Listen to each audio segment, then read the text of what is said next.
Yamuna Tiravanachari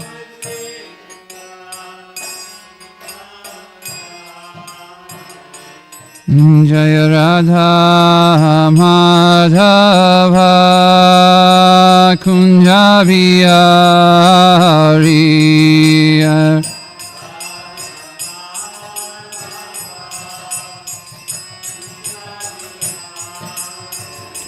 Jaya Radha Madhava Kunjabihari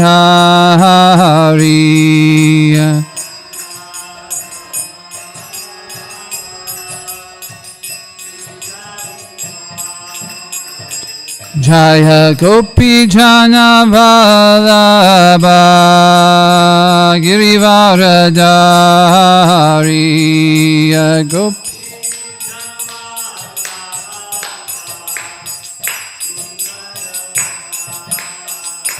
Jaya Gopi Jana Vallabha Girivaradari Gopi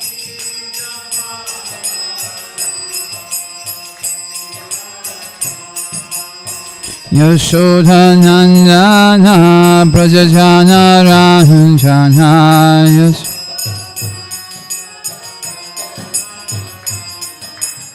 Yashodhanandana Brajajana Ranjana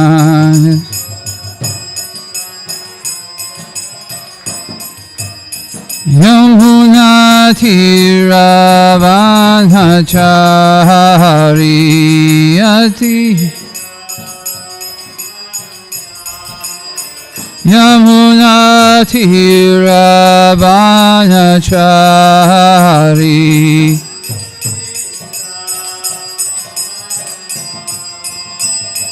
Jaya Radha Madhava Kunjabihari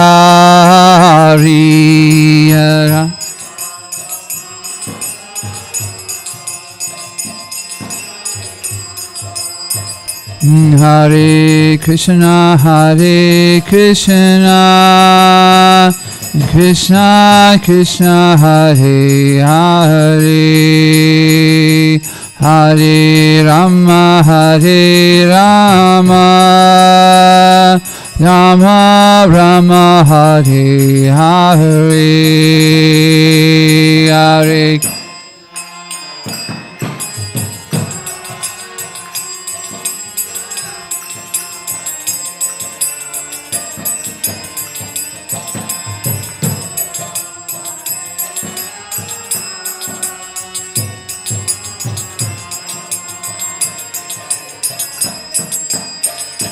Hare Hare Krishna Krishna Krishna Hare Hare Hare Rama Rama Rama Hare Hare Hare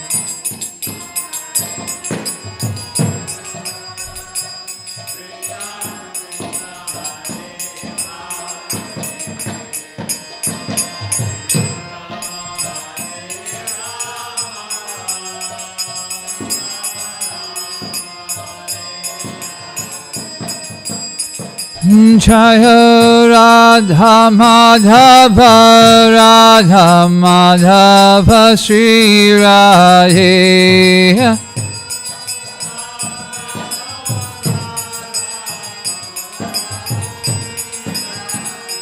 Jaya Radha Kalashanji Radha Kalashanji Sri Radhe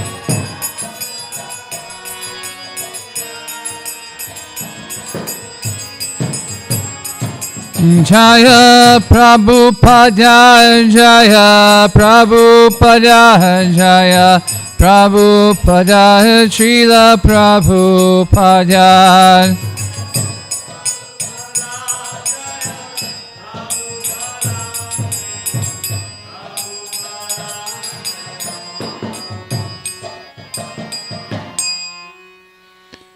Shishi Radha Madhava ki jai. Shishi Radha Kalashanji ki jai. Shishi Gornitai ki jai.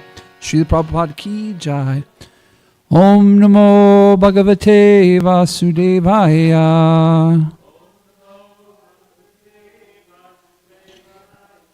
Om Namo Bhagavate Vasudevaya. Om Namo Bhagavate Vasudevaya. If we can do the invocation verses together, please. Narayanam namaskritya naram chaiva narotamam devyam sarasvatim vyasam tato jayam udirayat nashtapreya shabreshu nityam bhagavata sevaya bhagavati utam shloke bhaktir bhavati naishtaki. Okay, we're in Canto 9, Chapter 10, verse 51 through 55. We don't have many to go through here, so maybe we'll catch up a little bit of time. There's a mic right there. Right there. Thank you. 51 is our focus verse for today. Hare Krishna. Lord Ramachandra became king during Treta Yuga, but because of his good government, the age was like Satya Yuga. Everyone was religious and completely happy.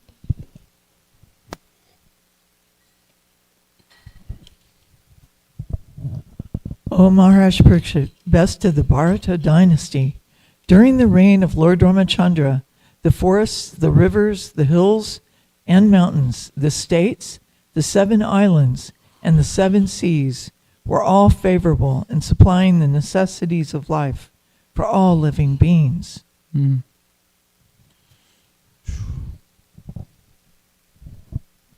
When Lord Ramchandra, the Supreme Personality of Godhead, was the king of the world, all bodily and mental suffering, disease, old age, bereavement, lamentation, distress, fear and fatigue were completely absent.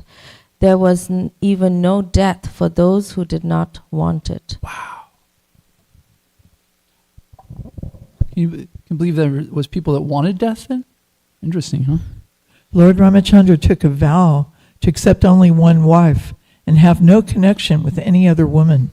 He was a saintly king, and everything in his character was good, untinged by qualities like anger. He taught good behavior for everyone, especially for householders in terms of varnashram dharma. Thus, he taught the general public by his personal activities.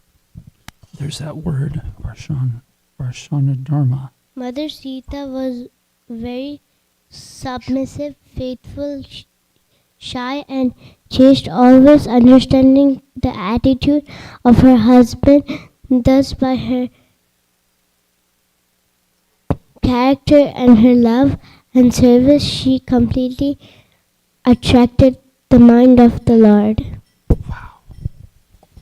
The ideal householders. Okay, 51. Tretayam Vartamanyanyam. Tretayam Vartamanyanyam. Kalya Kritya Samo Bhavat. Kalya Kritya Samo Bhavat. Rame Rajani Dharmane. Rame Rajani Dharmane. Sarva Bhuta Sukha Vahi. Sarva Bhuta Sukha Vahi. Bolo. Tretayam Vartamanyanyam.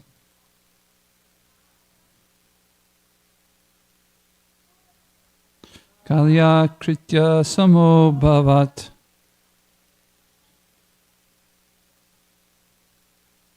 Rame Rajani Dharmani Sarva Bhuta Sukhavaye. One more. Chaitayam Vartamanayam Kalakritya Samo Bhavat Rame Rajani Dharmani Sarvabhuta Sukhavaye. Word for word together, please. Ready? Here we go. Tretayam in the Treta Yuga. Vartamanyanam, although situated in that period. Kalyaha, the period. Kritya, the Satya Yuga. Samaha, equal. Abhavyat, it so became. Rame, because of Lord Ramachandra's being present.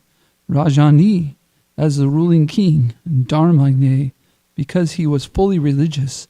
Sarva Bhutya, of all living entities. Sukya Avahe, giving full happiness. Translation and purport by His Divine Grace A.C. Bhaktivedanta Swami, Srila Prabhupada Ki Jai. Translation: Lord Ramachandra became king during Treta Yuga, but because of his good government, the age was like Satya Yuga. Everyone was religious and completely happy. Please repeat. Lord Ramachandra became king during Treta Yuga, but because of his good government, the age was like Satya Yuga. Everyone was religious and completely happy. Purport: among the four yugas, Satya, Tretya, Dwarpa, and Kali, Kali Yuga is the worst. But if the process of Varnashram Dharma is introduced, even in the age of Kali, the situation of Satya Yuga can be invoked. Wow. The Hare Krishna movement, or the Krishna consciousness movement, is meant for this purpose.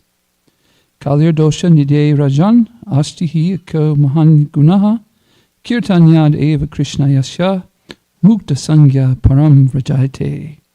My dear king, although Kali Yuga is full of faults, there is still one good quality about this age. Simply by chanting Hare Krishna Maha Mantra, one can become free from material bondage and be promoted to the transcendental kingdom. Bhagavatam 12:3-51. If people take to the Sankirtan movement of chanting Hare Krishna, Hare Rama, they will certainly be free from contamination of Kali Yuga, and the people in this age will be happy, as people were in Satya Yuga, the golden age. Wow. Anyone, anywhere, can easily take to the Hare Krishna movement. One need only to chant Hare Krishna Maha Mantra, observe the rules and regulations, and stay free from contamination of sinful life. Even if one is sinful and cannot give up sinful life immediately, if he chants the Hare Krishna Maha Mantra with devotion and faith, he will certainly be freed from all sinful activities, and his life will be successful. Param Vitayate Sri Krishna Sankirtanam. This is the blessing of Lord Ramachandra, who has appeared in this age of Kali as Lord Gaurasandara. Om Gyan Timaranda Shah Gananjana Shalakaya Chakshur Anmalitam Yena Tasmai Shri Guruve Namaha Shri Chaitanya Manobishtam Stapitam Ena Bhutale Swayam Rupam Kamamayam Dadhati Swapadantikam Vanchikal Patarubhyas Cha Kripa Sindhu Bhyeva Cha Patitanam Pavane Bhyo Vaishnave Bhyo Namo Namaha. Jai Shri Krishna Chaitanya Prabhu Nityananda Shri Advaita Gadadhar Srivasadi Gaura Bhakta Vrinda. Hare Krishna, Krishna Krishna, Hare Hare, Hare Rama, Rama Rama, Hare Hare. Namo Vishnu Padaya Krishna Prastaya Bhutale Srimate Bhakti Vedantas Swaminiti Namine Namaste Saraswati Deve Gauravani Pacharine Nirashesha Shunyavadi Pasyatari Shatarine. Hare Krishna. Very interesting sentence Srila Prabhupada starts us off with, right? Among the four yugas, Satya, Tretya, Dwarpa, and Kali, the Kali Yuga is the worst. But if the process of Varnashram Dharma is introduced, even in this age of Kali, the situation of Satya Yuga can be invoked. Krishna speaks in the Bhagavad Gita. He says that his first lesson Krishna gives is what? You're not this body. You're spirit soul. But he also speaks further in the Bhagavad Gita about how each and every one of us have to work. This material world is made in a way that everybody has to work. But we still need to work within understanding that we're not the body. So we can look at this body like a vehicle. When you have I have a Kia Soul, right? It's a 2015 Kia Soul. Am I my vehicle? No. It's owned by me, though. Ultimately, it's owned by Krishna, but he's given it to me for this moment, time to take care of, right? And so I should understand that vehicle. But we should understand the purpose of the vehicle first. What is the purpose of the vehicle? Any suggestions on what the purpose of our vehicles are, our cars? To commute, to get us to one point from, right? To serve Krishna, but serve also our communities, right? So that we can go to work. So we understand that the vehicle has a purpose that we use it for or take it to, right? We're taking the vehicle to perform some kind of service for our community. Ultimately, a Vaishnav is dependent on that service is ultimately the service of Krishna. This vehicle, though, if we get so involved in it, it might never take us to the place that it's meant to, right? We get so addicted to it, so absorbed in making sure that our vehicle's taken care of, we stop at every gas station and blow up the tire. Oh, 42 PSI. We're good. Let's go. Oh, wait, we better go check the tires again. Oh, there's a paint shop. Let's go get our vehicle painted. Oh, there's a tire shop. Let's go get new tires. Oh, the oil change. And so if we get so addicted to our vehicle of paying attention to it, we never even use it for the particular situation it's used for, right? Matter of fact, you see people nowadays that are so addicted to their vehicles that road rage is a thing, right? Get close, even close to the vehicle, they take it personal. If you go to India, though, everybody's honking and everybody's just like, hey, we're just trying to get one place to another. I'm not the vehicle, you know. So each vehicle that we have has a particular purpose of where its destination is, but also within each vehicle has a specific purpose. For instance, my Kia Soul takes me, it's a commuter car, gets good gas mileage, yada yada. Tulsi Saki Prabhu has a minivan. What is the benefits of a minivan? Yes, you can fit a lot of devotees in it. What's the benefit of a big 18-wheeler diesel truck?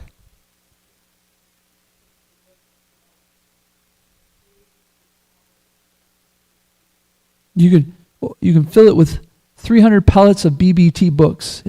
So these are long distance vehicles, right? Matter of fact, it says quite often when you're driving, there's a speed limit and then there's a truck speed limit because they're meant to go slower, right? So they're slower, but they go long distances, right? So similarly, each vehicle has a specific purpose, and our vehicles also have a specific purpose that they're meant for.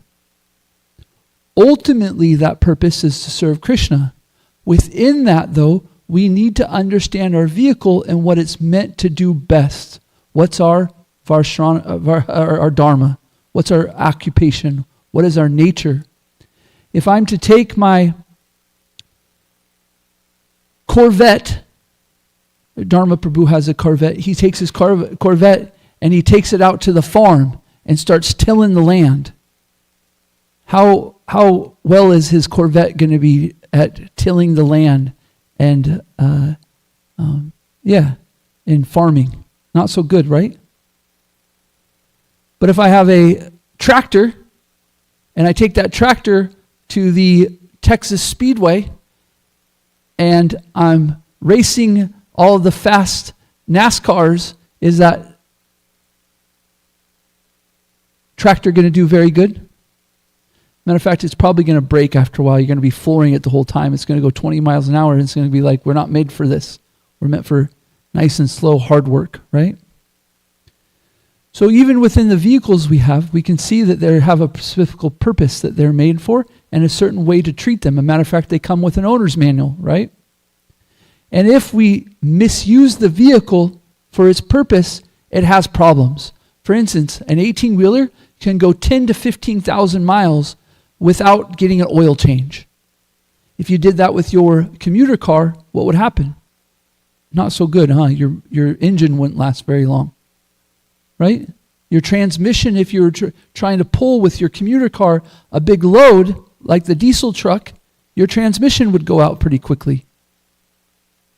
Do you guys get what I'm saying? Does this make sense? That each vehicle has a specific purpose. And then there's categories of different vehicles. Okay. Back to Bhagavad Gita. Each one of us has a nature, and if we work in that nature, then we use our vehicle in the most healthy way. But if you're not using your vehicle, your body, in a way that it's meant to with its nature, you start to have problems.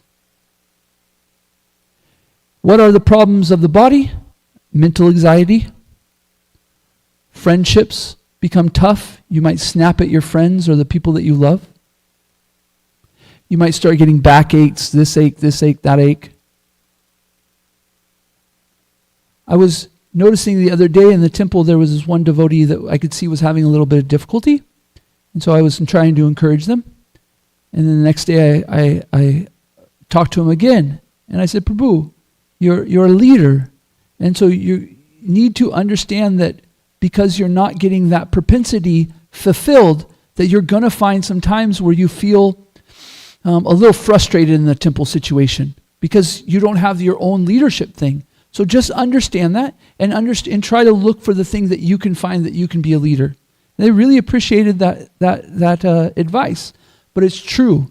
The truth is that we have a propensity within each of us, and if we don't get it fulfilled, we get frustrated, and it comes in bickering, complaining, criticizing, fighting, bickering amongst each other, because we're not getting our mental, our computer system within our car is being abused. It's not being used right. Okay, Nanda Braja, please tell me how this relates to Bhagavad Gita. Okay, Krishna says in the Bhagavad Gita that it's better to do one's own duty imperfectly than another's perfectly. So we can understand here that Krishna is saying that if you do somebody else's duty perfectly, even that it's better to do your duty and make mistakes. Why is that? Because when you're in your duty, when you're in your nature and you're making mistakes, you learn from it. You grow. You progress. If you're doing somebody else's duty perfectly, you're missing out on the opportunity to grow. You're losing out on progress. So, Arjuna's in this situation, isn't he? Comes to Krishna, battle's about to start. He says, I think I better go to the forest. Krishna says, no, Arjuna, you're a Kshatriya. You're a warrior. You need to fight. It is your duty, right? So we often come into International Society for Krishna Consciousness, and we want to find our position. We want to find our spot. Where can we help? Where can we serve, right? And at first, because we're not so familiar with our nature, we might be asked to do things that aren't so much in our nature because they're practical and they get the ball moving towards devotional service. And this is good. I played sports all my life. And the duty of the coach was to be able to see his players and understand them and put them in the best position possible to succeed. And you knew that because of that, your team would have the best success, best outcome. Yes. However, sometimes as a coach, you have to put somebody in a position that they're not meant to be. But you know that that's where the team needs that person. And so the coach might say, hey, right now, I know that you're better at this position, a wide receiver, but I really need you to play linebacker right now. I don't have anybody else. Would you be willing to do this position until we can free you up so that you can play your best position? It would be best for the team, and we would really appreciate it. And the player goes, yeah, I'm a team player, coach. Or they explain that they're not a team player and they're actually only about themselves, and there's an issue, right? Yeah. Sometimes that happens, right? But at least you get to know the person, right? So similarly, we're meant to, there's one side of it. Okay. So if we come into a position, there should be this clear communication of how that we're moving towards the progress of understanding what our nature is and how best that we can serve Krishna in that nature. However, because we're Vaishnavas and above this is service to Krishna, we're willing to put things off to the side. We want to play for the team. We want to play for Srila Prabhupada's team. That doesn't mean that you don't get an understanding of what your dharma is. It doesn't mean that you don't get an understanding of what your vehicle is. So when Srila Prabhupada says statements like this, that the Varnashram Dharma is introduced, even in the age of Kali, this situation can be invoked. The golden age can be invoked. And yet as devotees, we know that the goal is the Sankirtan movement, but we throw out the Varnashram Dharma. I should understand my nature. I should understand how I serve best. Oh, just forget it. I'll just chant Hare Krishna. No, you should chant Hare Krishna, but through the progression of Hare Krishna, you should start understanding your nature. You should understand your vehicle. But then do we get attached to the vehicle? No. By chanting Hare Krishna, it purifies our intelligence to understand both at the same time what kind of vehicle we have, how to use it properly, and on the other side, that it's not us.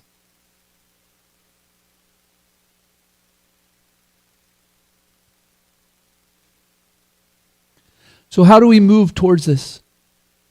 Well, this is the purpose of Guru. Because we're confused at first, we've been distracted by the fact that we need to have some kind of security, or we need some kind of followers or wealth or attraction of the opposite sex, these different things that distract us. We put so much into a persona that's not even us. This is called being not being authentic. But we come to the Krishna consciousness movement, we chant Hare Krishna, we start getting in touch with Shiksha Guru, Diksha Guru, that starts to move us towards our propensity, our natural propensity. I've heard it been said that first initiation is the initiation of the Harinam mantra, Harinam initiation. We chant Hare Krishna under the guidance of the Guru. But by your Brahminical initiation, you should have an idea of what your Varna is. You should have an idea of your service. It should be clear. This is what I'm trying to say. By the way, when I say it's clear, I mean that you can see the Varna. Life is a progression of how to better progress in your duty. So don't get stuck the fact that it's not clear. You should be able to see the category of your vehicle. Do you have a commuter car? Do you have a farming equipment? Do you have a diesel truck? Now what you carry, what you commute to, what kind of farming, these things are details. But those details get cleaner and cleaner and cleaner the farther that we move. I heard once that devotees, as they progress, actually disagree more with one each other. And when I heard that, I was like, what? Huh? Devotees disagree more? And it was explained that yes, the more and more we progress as devotees, the more and more we get specific with our devotional service, and the more and more we become particular in how we serve Krishna. And that is not exactly the same as the other devotees. For instance, you can imagine the elderly gopis are in Vrindavan, and they're speaking together, and one of them says, you know what? Krishna likes cheesecake most. One of the other elderly gopis says, "What are you talking about? You know nothing about Krishna. Krishna likes apple pie the most." And so they debate for an hour about whether Krishna likes cheesecake or apple pie. Who's right? Both are right. Because Krishna loves that gopi's cheesecake, and the other elderly gopi, he likes her apple pie most. So in the International Society of Krishna Consciousness, we have a founder Acharya, His Divine Grace A.C. Bhaktivedanta Swami Srila Prabhupada, our founder Acharya, our preeminent Shiksha Guru. He gives us our principles, follow 4 regular principles, chant 16 rounds. He asks us to read his books. He asks us to wake early. He asks us so many things in his books about how to follow this process. And then within that, there's so many details. But as we grow, those details might become principles in our own individual life. But we should know that they're principles of our own individual life, and we don't start putting them on other people. Right? Does that make sense? For instance, it's a principle for the elderly gopi that Krishna likes apple pie. It's her life. But in the bigger scheme of things, in Goloka Vrindavan, it's a detail. You see? So the set and the subset. But in an individual basis, that small detail might become a principle for you. This is a Chinta Beta Beta Tattva, explained in a different way. That we have a society here that our founder Acharya has given us to live in. He gives us principles to live by. And as we grow as devotees, we get more detailed in our service. And even those small details to our personal life become principles. And we do this through a process of Shiksha, which can be the Diksha Guru or the Shiksha Guru. They're teaching us how to move forward and progress in our individuality. But at the same time, we don't get stuck with this, that I am my body, that I am my position, that I am my Varna, that I am my ashram. I am a devotee, I'm a Vaishnav. I do whatever it takes to please Krishna. But that doesn't mean that we don't, as devotees, try to understand Varnashram Dharma and understand its importance and throw the baby out with the bathwater. If I just chant Hare Krishna, everything will be good. Yes. And if you're chanting Hare Krishna nicely, you'll start moving towards you'll start understanding clearly about how your devotional service goes. And if you're not, then you should be talking to somebody. It's a big warning sign. You should start talking and find some individual instruction about how to clarify your devotional service. It says this in the Nectar of Instruction. Rupa Goswami says when you live in the Holy Dham that you should practice underneath a devotee that lives there so that you know how to live in the Holy Dham.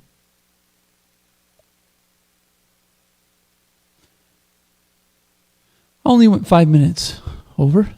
Yes. So, we talked about the fact that this body is a vehicle.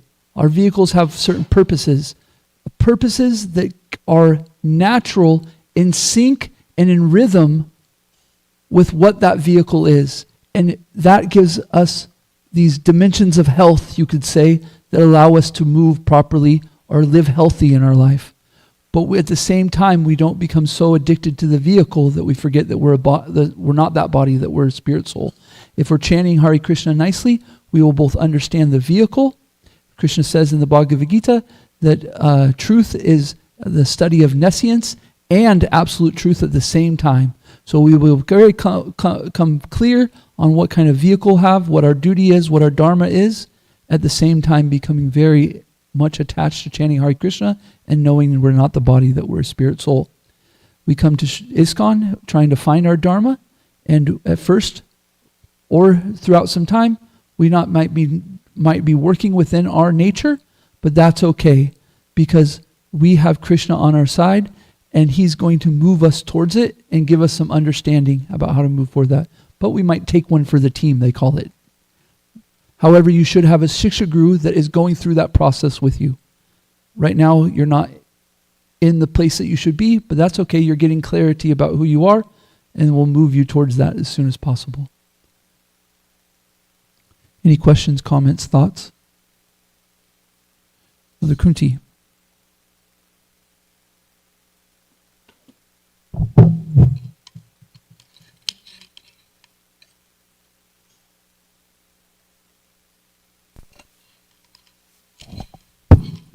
Thank you, Nandabraja, for a very insightful class about this, basically the second chapter of the Bhagavad Gita. I mean, it seems like you went through the whole chapter. It seems like in Lord Ramachandra's time, my question is that when the people were born in that time, it was so, like it said in the verse today, that the situation was so beautiful, so perfect and balanced, that Satya Yuga appeared in Treta Yuga. And then Srila Prabhupada opens the purport about the difficult nature of Kali Yuga, but he encourages Varnashram Dharma development. So my question is were the people of Lord Ramachandra's time, were they already realized? Was going on? Is that they didn't need a process for self-realization, or was that the situation? Well, not necessarily self-realized. Every yuga, the percentage of our purity goes down, right? So we're in Treta Yuga. Yes. So in this age, here's a question for you guys to help me answer this question. It says this is Treta Yuga.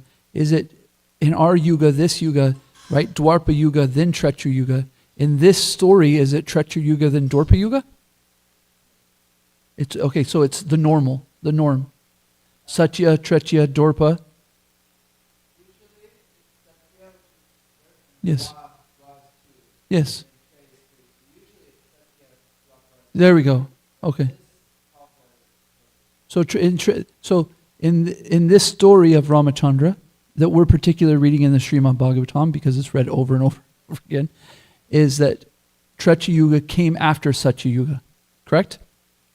Okay, so there is some lessening of spiritual realization, but not as much as, of course, Kali Yuga and Dwarpa Yuga, right?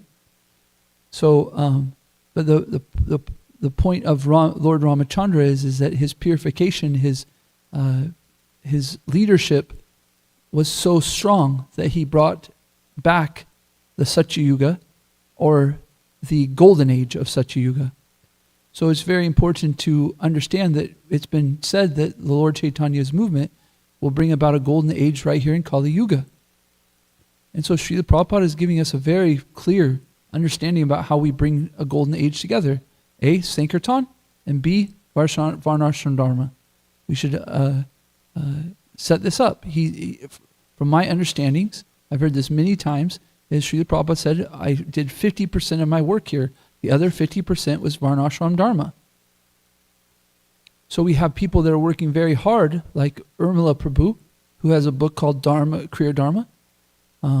We have people like Nityananda Prabhu that is also putting together in a school or in a university that helps with Varnashram Dharma.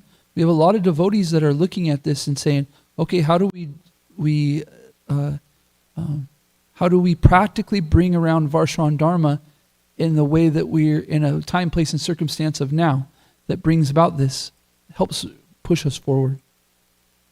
And so through Sankirtan, we're going to have a golden age. Srila Prabhupada's our Lord Ramachandra. Isn't that amazing? Or actually, Srila Prabhupada clearly says that Lord Ramachandra came as Lord Gaurasundara. He came as Lord Granga, right?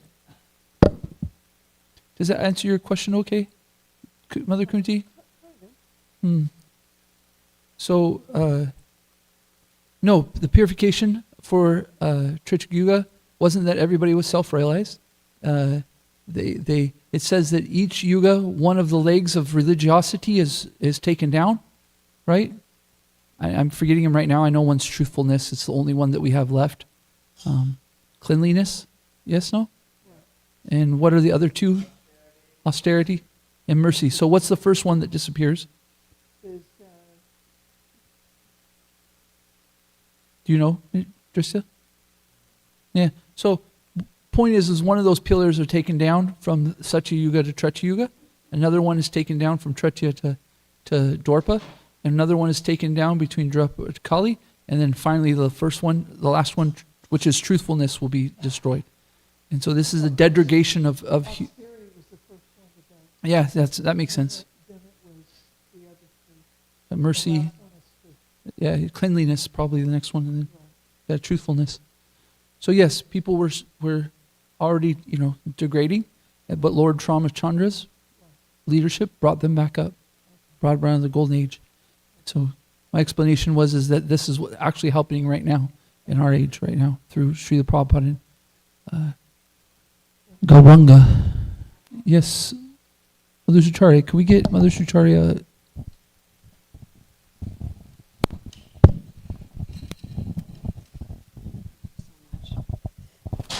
Hare Krishna. Hare Krishna. You were mentioning about apple pie, Yes. and some devotees would love to serve Krishna apple pie. Well, there's a story about apple pie with Srila Prabhupada. Oh my gosh. Please tell it. So, Mukunda Maharaj now, but when he was married to Janaki, she would always make Prabhupada sweets, and she particularly would like to make him apple pie. So she'd bring him apple pie like regularly. And so one day, in a very soft voice, Srila Prabhupada said to her, "Do you know how to make sandesh?" And also I had a question about the very first verse that you read today. It was describing that the rivers, the seas, and the oceans were all doing their best to make the world peaceful, happy, and deliver so many things. So what does that look like when the rivers, the seas, and the oceans are all delivering auspiciousness? That's a great question. What does it look like?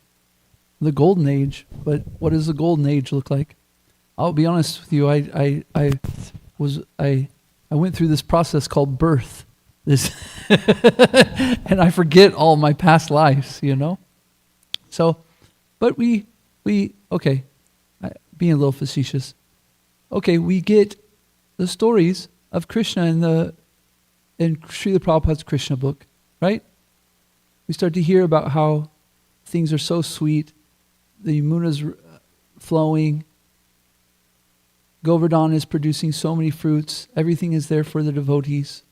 This is the spiritual world, and so we get a little bit of a glimpse, right? Srila Prabhupada said that these paintings and these pictures that the devotees made were pictures into the spiritual world, right? So I don't know exactly what it looks like, but through Srila Prabhupada's instructions, through his books and stuff, we get some understanding of what real spiritual environment looks like. I wanted to say that Srila Prabhupada would often take morning walks near the oceans. And so a devotee said to him, "Prabhupada, the ocean is so beautiful. Just look at the waves and it looks like there's jewels sparkling with the sunshine." So Prabhupada said, "Yes, it is nice from a distance." Yeah. If you get close, there's a lot of stuff going on in the ocean. Yeah. Srila Prabhupada is so expert, The devotees would find too much attachment in the material world and he'd smash them. And then they would be too they'd be too negative about the world. And then he would explain how beautiful Krishna was in making it, It's like he was always throwing curveballs. Always throwing the devotees left and right.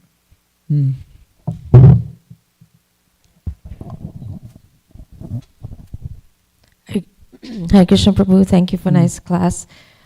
Based on these verses, even I was thinking, there was even no death for those who did not want it. So it's such an absolute platform. Wow. But then again, we do understand that Krishna, as Mahaprabhu, was also present on this earth, Mm. and as he predicted. But we don't hear accounts during that time that there was no death and there was no disease. So what I'm thinking now is that okay, when he came, that was not his intention that we live on that platform, and just bringing it back down to, because there was a lot of conversations on we don't have good leaders or something, but it's just like this whole month of Kartik that we've been having here and coming in the evenings, it's so ecstatic. Mm. So I just had a feeling like the process in itself is so ecstatic. The more we can absorb ourselves in it, the more blissful we become, Mm. irrespective of how terrible it is, in this country or on this planet or in this whole solar system, or so it's like our, how much are we able to absorb ourselves in Mahaprabhu's movement Mm. versus how it was when Lord Ramchandra was around. That was just my take. Yeah. I was thinking also, Thank the holy name is the avatar of this age also. So Mahaprabhu gave us the whole, the Maha Mantra, gave us the holy name. And so one comment on that is that we have our own natures, and some people will think very deeply about these issues. They will think about the different issues that are going on with the world, how to fix them, how to move. And there will be some people that their nature is to be like, I don't want to think about that. I don't want to talk about it. And so therefore I have my service and I focus on. But we shouldn't think that either one of these are wrong. We should understand that they're all necessary for us to move this Sankirtan movement forward. Everybody has their battlefield of Kurukshetra. So to be clear in that doesn't mean everybody's going to be a Kshatriya killing people. Some people's battlefield is their home. And what does that look like? Can I keep doing this for Krishna? Every meal that I make, can I make it for Krishna? Every morning that I wake up, can I serve the deities fresh water for Krishna? That's a battlefield. The battlefield becomes the devotee and Maya, right? And there's a external that looks like it. But the battlefield is different for everyone. Some people it's going to be in Goluka, and some people will be in Ayodhya. Some people will be on the Sankirtan pathway, And so it's really important to understand that just because this person has a different vehicle and this person doesn't, everybody has the battlefield. Everybody has a war against Maya that they're going for, and we all need to cheer each other on and encourage people to really get closer to Krishna and Krishna to get closer to them so that you can win your battle. Mother Kunti? Well, battles have to be chosen wisely. You Yes. have to choose wisely. I look at 75, 50, anywhere between 50 and 100 challenges a day. Mm. And I have to either keep my mouth shut or say something. And if I say something, I have to pray and be really careful. And So, who are you? Exactly. Right? Who am I? So many times this is what I was saying about the person that I saw that was a leader. In leadership, you have to recognize and be discerning about things. Is that right? Is that wrong? Right? But we might not have the position of leadership that we do it.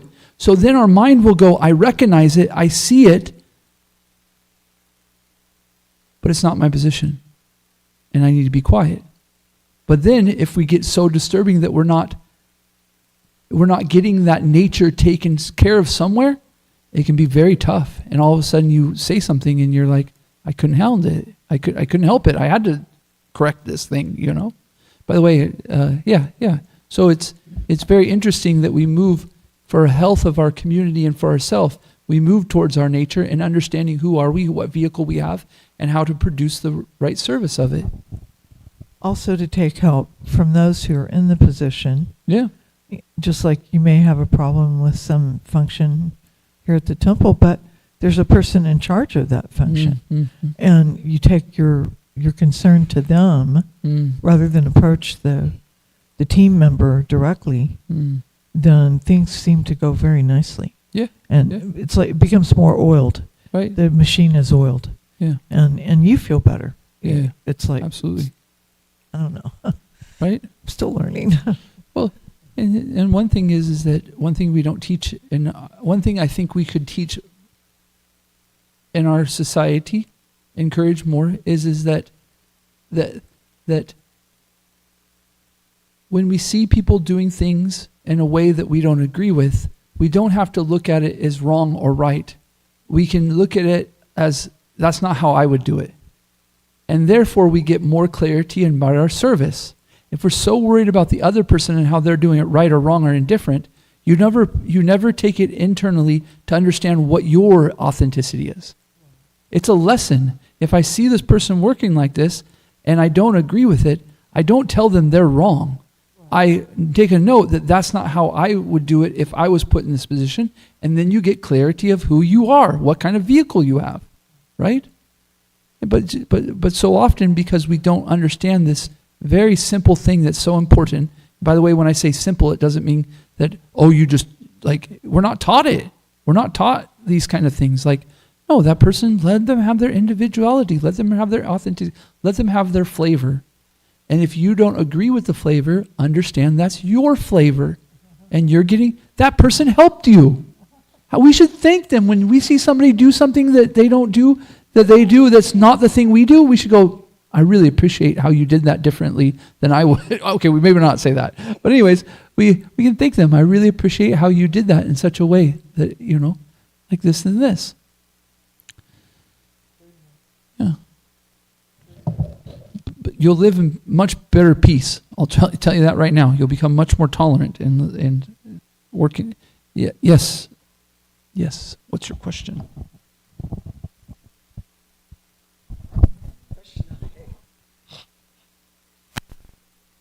In the end of the purport, they said that if you chant Hare Krishna, your sins will go away.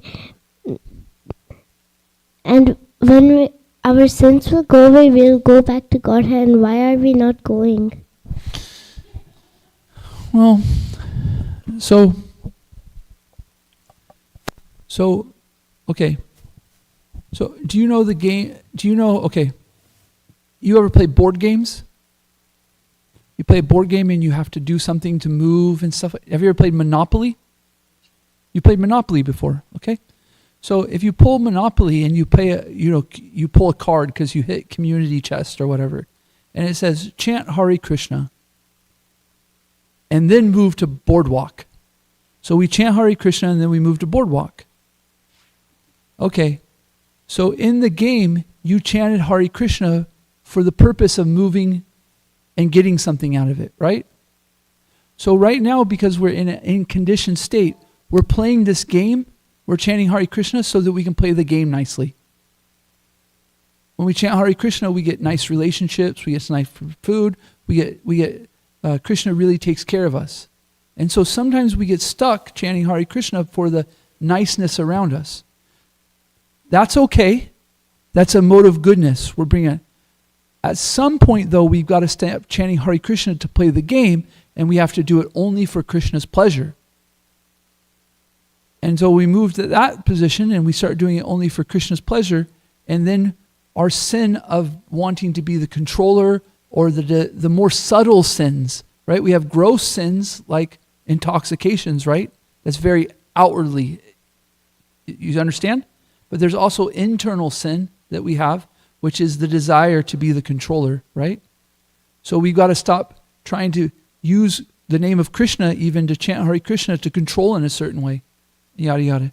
We have to overcome these through anartha nivritti. We got to get the unwanted things. And so then we start to develop through the Guru's mercy, through Srila Prabhupada's mercy, we start to go, wait a minute, Why am I chanting Hare Krishna? Oh, I'm doing it to please Krishna. And then we chant for a little while, and then we start chanting Hare Krishna, and we're thinking about, anyways, so many things. And then we catch ourselves. Oh, wait a minute. I'm only supposed to be chanting for Krishna's pleasure. So this is a process that we're chanting Hare Krishna with offenses, right? And then we want to move to the stage where we're chanting Hare Krishna, and we're cleaning the offenses. Sometimes it's offensive, sometimes it's not. And then eventually we get to the point where we just chant Hare Krishna, where it's completely for Krishna's pure pleasure, and that becomes pure chanting. So we're in a process of that. So we're chanting Hare Krishna not in a pure state. What do you think? Grab the mic.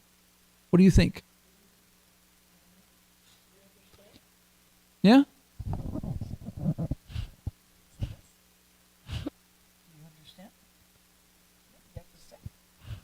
I thought it was really big of you to ask the question by yourself. That's the first time I've seen you ask a question with the mic.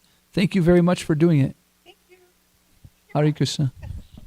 Question from Rupanuga Prabhu. Yes, Rupanuga Prabhu, I saw that. When this community was being formed again in 1979 and 80, many devotees joined and were asked to live communally and take up services that were not necessarily what they had been trained to do. This system did not work well, and His Holiness Tamal Krishna Goswami Maharaj and the temple advisors decided that householders should get jobs and support their own families, helping out whenever they could. He was criticized by many for introducing a new model of devotee communities. How is this model being accepted now? Is it successful? And there is a follow-up question also. Should we change the community model in this country? Hare Krishna. I think this is a perfect example of having a head coach that can see his team and can see what he has in players and what he needs to do for the best of the team to succeed at the moment in time. Understanding that some people are going to flourish in that new, taking the team in that direction, and some people are going to have difficulties. But the team loves their coach so much that they're willing to take that austerity of whatever austerity. And so I think that this is a perfect example of that of a head coach that is understanding what direction we need to move. He's understanding the goal. He understands the game. He understands the rules. He understands this, and he moves the team.